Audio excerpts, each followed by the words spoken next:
Hey everyone, this is Miss Listan. Today in this video, we're going to have the tutorial on how you attach the VidIQ to your YouTube channel.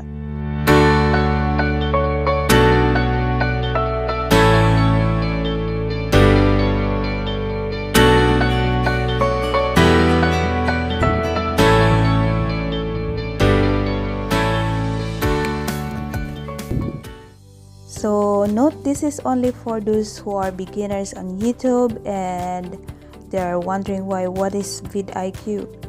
So ang VidIQ po ay isang YouTube optimization growth tool, not only boosting but it also helps content creators and brands increase their reach and engagement in the platform.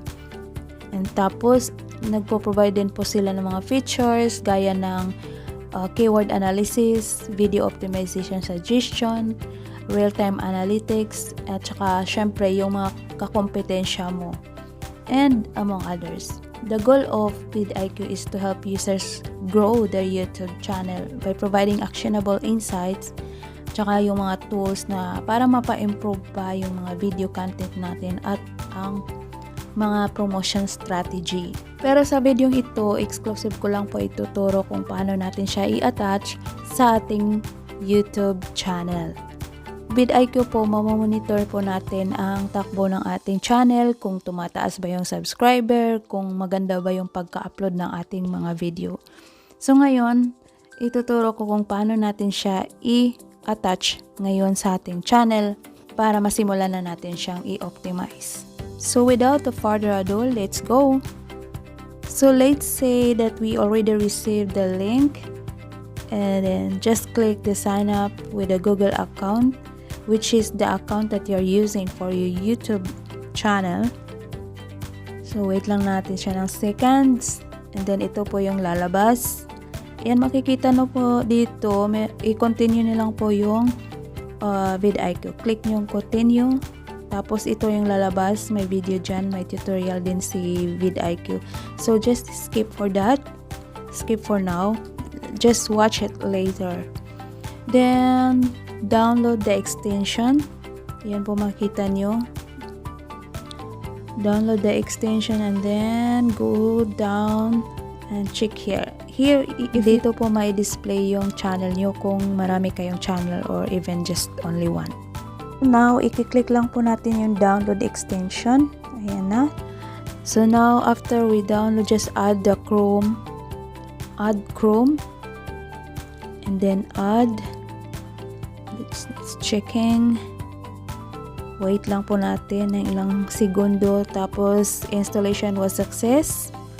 Now, it's already attached on your YouTube. So, skip lang muna natin tong video kasi automatic yung lumalabas after you add the extension. So, to make it sure, just go on your YouTube studio. Just click your icon, profile icon. And then you will find here. Click studio. So, now next, ang gagawin po natin, check natin yung YouTube studio. Let's go to YouTube content. Click the content and boom. Here you go, you'll see this blue color here, the logo of the VidIQ. That means that you're already attached the VidIQ to your YouTube channel.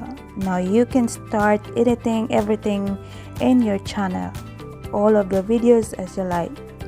And each time you upload a video, you can also edit things that you need to add according to your VidIQ suggestion.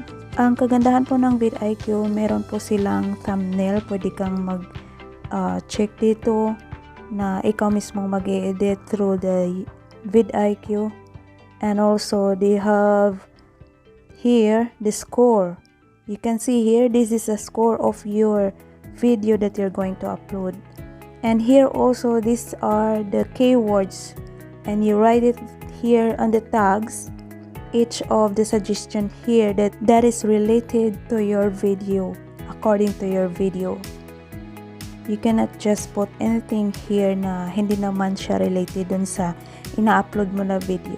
So kung ano yung title mo, magmamatter din itong keywords dito. Kung what all about your content.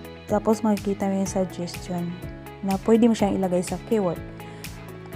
Ang purpose doon is para magiging mas searchable yung video nyo at together with your channel. Ayan, may score siya 71. That means that napaka-high demand siya sa mga viewers. After nyo maglagay, makikita nyo din yung score. Pag pula po yan, it means na kulang pa talaga ng improvement ang iyong video. Kailangan mo pang dagdagan ng pwedeng may dagdag mo dito. So that way po, makakuha po tayo ng mga organic viewers kahit hindi subscribers na nanonood sa ating mga video. So ito po guys, yung tinuro ko, isa lang po to sa mga free na basic features ng VidIQ na nakakatulong din para magkaroon tayo ng idea. Ayan. Sa title naman, meron din silang suggestion. Pero yung title suggestion, ito po yung na to. Ito po yung kasama sa 20 features, which is kung mag-upgrade po kayo. Pero syempre naman sa upgrade yon, meron na po yung bayad. Pero kung gusto niyo yung talagang gumanda yung takbo ng channel nyo, like for example, if you have consistent content, like for example tutorial, the best po yung VidIQ na i-attach nyo sa YouTube channel nyo. Marami po silang option dito, pero ang lahat ng to kasama po siya sa mga paid features. So yung tinuturo ko lang ng una yung sa keyword. Maganda din yung sa keyword kasi the best din yun. It's free lang po yun. Ito guys, here you can also edit your thumbnail. There's an editor also in thumbnail. And guys, this is only exclusive for VidIQ. Here you can check any of the pictures you would like to add here. Tapos, pag lumabas na siya dyan, kailangan talaga yung size niya, it's enough. Makikita niyo hindi siya na-approve yung in-upload ko. So, ito naman, try natin. Ayan, naipasok ko siya. So, kailangan nilang siyang dagdagan ng mga something or yung mga isusulat niyo dyan.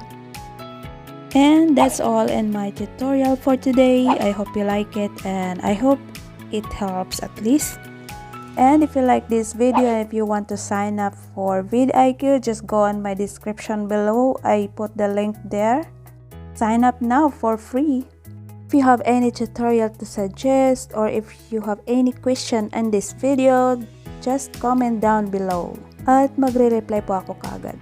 If you think this video is helpful, don't forget to subscribe to my channel.